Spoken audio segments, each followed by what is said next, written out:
Hello, everyone.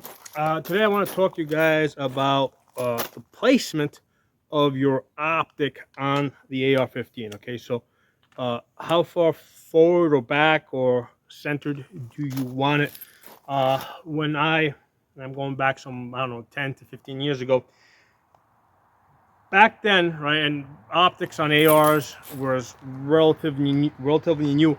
People tended to put them as far, like, all the way back, right? And I think that a lot of people were either thinking of the optic as a replacement of the rear sight, or it was like kind of a carryover from people using like ACOGs that had like a 3x or 3.5 magnification, and there was eye relief issues. Okay, so it needed to be close to your eyes, and it still is with the magnifier. Like the magnifier pretty much needs to be, I think this one needs to be about an inch and a half or so from the eye. So generally speaking, the magnifier goes on the gun first, and then we see where we have space left over to put optics, and if we're going to put backup sights, or if we even have space for backup sights. So anyway, like I said, initially when I first got into ARs or optics on ARs, specifically red dots, people were putting them all the way back because, again, you had that carryover from the ACOGs. Then very quickly, people started centering over the ejection port, right? So, and for a long time, that's what I did. I basically took the optic and I centered it over the ejection port. And that worked okay. I had space to put a magnifier behind it, but I couldn't put both the magnifier and a rear flip-up sight, okay? So lately, I just, as a matter of being practical, I basically take the red dot and I push it all the way forward on the upper receiver, and that gives me space for the magnifier and the flip up sights, and everything works pretty good. Okay, so that's probably a good place to be. Now on some optics, like this EOTech style, okay, I can put a magnifier behind it. And by the way, when you remove the magnifier, like, this may seem like a little weird, like it's all the way up, but it works just fine. And an argument can be made that it actually works better because as this thing moves forward, with both eyes open, the ring of the scope kind of disappears. So that works just fine for me. Okay, so it's just a matter of getting used to having this empty area here, but this empty area is really good for putting your magnifier. So this is one of the most common optics that I use for training, especially beginners. This Holosun 510C. The big window optic works great for training people. They're able to get on that red dot, find it really quickly. So the same deal with this. I used to kind of center it over the ejection port, but I find that pushing it all the way up works just fine, and it leaves lots of comfortable space to put the magnifier and get that proper eye relief. On, off. Okay, so yeah, so again, pushing this all the way up on the upper receiver works really great for me. And when I take this off, just because this thing tends to be so big, I mean, that doesn't even look awkward to me, right? Because it's like where I used to center this over the ejection port, it's just very slightly shifted forward. And this seems really good. This is a great setup. This is a great optic. It's the most, like most of the people that I train, this is what I use. So that's the Holosun 510C. This is the, what is this? The Holosun 503CU, right? I like this because it's really light, especially on these palmettos with the hybrid rails, right, where they don't have Picatinny in the middle here. This is a really light gun. Okay, this makes it nice and light. Okay, so this is a great setup. Okay, and I got these mag pole sights over here. You know, so again, small, low profile backup sights. For a lot of my guns, like this one over here, like I don't even put backup sights, especially on guns that I train people, unless I specifically want to train them to work with the backup sights. Usually, I keep backup sights on like on this gun over here. This is a gun where a lot of times I swap out the different optics to test them out. So I'll put different red dots on here. So what I'll do is I'll co-witness to the iron sights. So if I change the optic, I'll flip up the iron sights, right? And I'll use these as an anchoring point, and now I'll adjust the scope so that I have almost a near perfect zero. And then I'll take a couple of shots, and I'm usually right on. So that's realistically how I actually use the backup sights, and I generally keep them on rifles. I keep them on my main go-to rifle, but as far as other rifles that I have, because I got lots of them, I will generally keep them on guns where I change the red dots on a somewhat frequent basis. On guns like this, where this stays on here, this optic never comes off. This is what I used to train people on. I mean, I generally don't even put backup sights on here.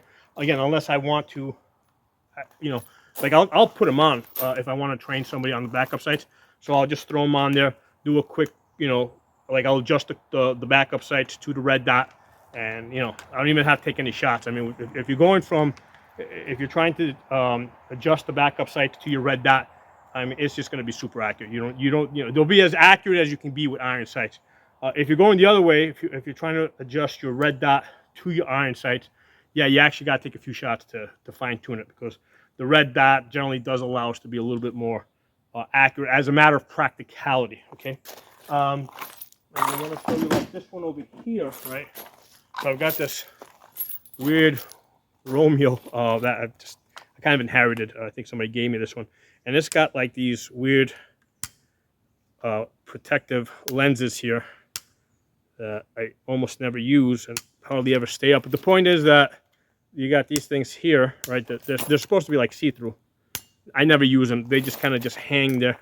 But I mean, even with these hanging down, with this red dot pushed all the way up, I still got room to put the magnifier back here, right? And it works just fine for me. Okay. So again, this is the result of pushing this all the way up. Oh, actually, it's not even all the way up, but it's fairly up, all the way up on the upper receiver. And last thing I want to show you guys, AK-47, right? So with the AK-47, this is the best place to mount your red dot. Now this does, I have in the past used the side mount with the red dot on top. Two issues with that. Number one, it sits so high that you have to kind of put your jaw on the gun, and the AK with the 7.62x39 has a little bit more recoil. So with your jaw on the gun, you feel like you're getting punched in the jaw as the gun recoils. So I never liked that. At one point, I put like a riser on the stock. Just now you're adding more shit onto the gun. So the best solution was to remove basically remove the side mount and put the red dot in the front. The other issue I had with the side mount is it just doesn't hold zero very well, because with the side mounts, and I actually had a guy here with the RS Regulate side mounts, which are like $100 side mounts. They're supposed to be the best. They don't hold zero. I mean, like, if you push down on it, you'll see that it moves a little bit, and you still have the issue of it being high, and you got to put your jaw on the gun. So this solution works. This is the Midwest rail. Basically, the bottom rail clamps onto the barrel, and then the top rail clamps on to the bottom rail, and the red dot goes on top of that. And this I have found to be the best. I've gotten the best accuracy with the setup. I've actually got, like, I think it was 3 3/4 inches at 200 yards, right? So inside of 2 MOA with this red dot setup. Now, because you've got lots of pieces connected to each other, if you shoot like 1,000 rounds, yeah, things do start coming loose, you know, and you do over 1,000 rounds, you know, plus 1,000 rounds plus, you can, not you will, but you can lose your zero. It still holds zero better than having the side mount on the AK-47. Okay, so but with the red dot all the way up here, you know, no problem with it being all the way up there. The reason why we don't do it on an AR, right, is because the upper receiver is a lot more stable. It's the best place to put it. We could put it on the rail, but why would we? The rail is not going to be as stable as the upper receiver.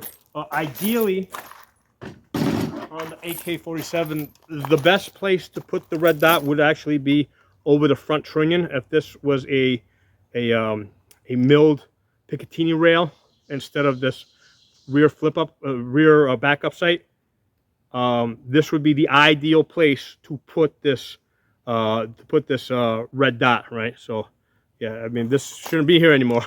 This should be a milled Picatinny rail. However, this is a Romanian AK that goes back probably a few decades at this point.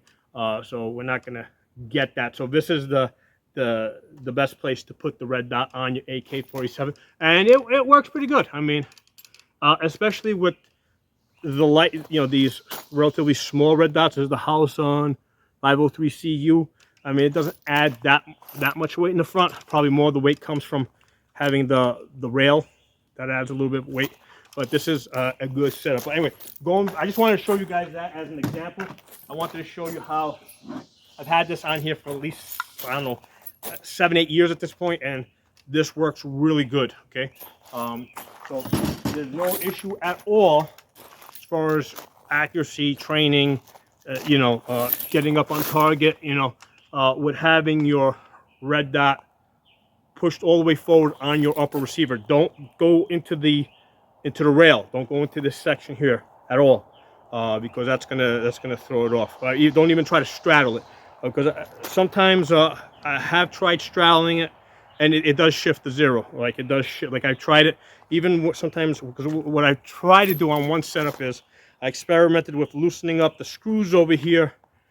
You know, basically having the rail loose, straddling the red dot, and then tightening things up.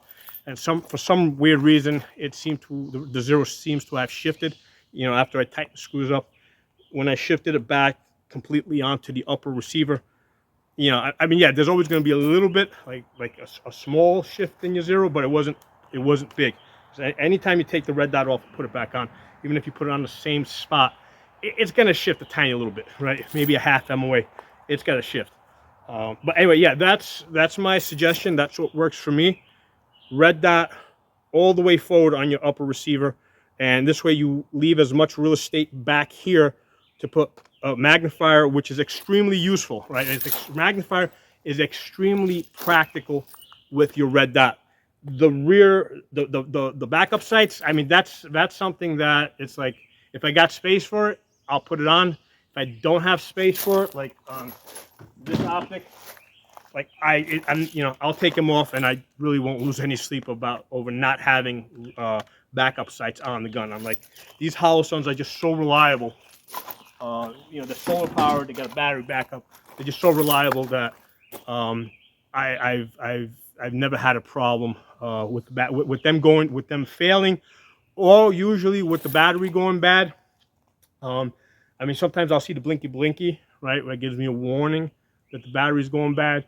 But like almost never do I think maybe once or twice I went to it and it was completely dead.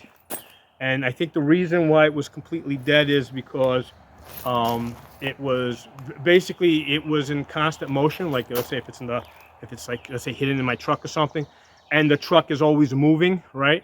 So now the optic never gets a chance to fully go to sleep. And then it'll actually run out the battery, and then it'll do the blinky. You won't notice it, and then it'll actually go dead. So that's the only situation where I've actually like ever gone to an AR with a Holosun on it and just like found a dead, like I found it completely dead. But if you got sunlight, it'll still work. Okay. So anyway, drop some comments. I just wanted to share those thoughts with you guys as far as red dots and red dot placement. Over the years, I've seen it shift. We initially was all the way back, then it was kind of centered, and now my thoughts are like all the way forward on the upper receiver without going onto the handrail. Okay, so drop some comments. I'll talk to you all soon.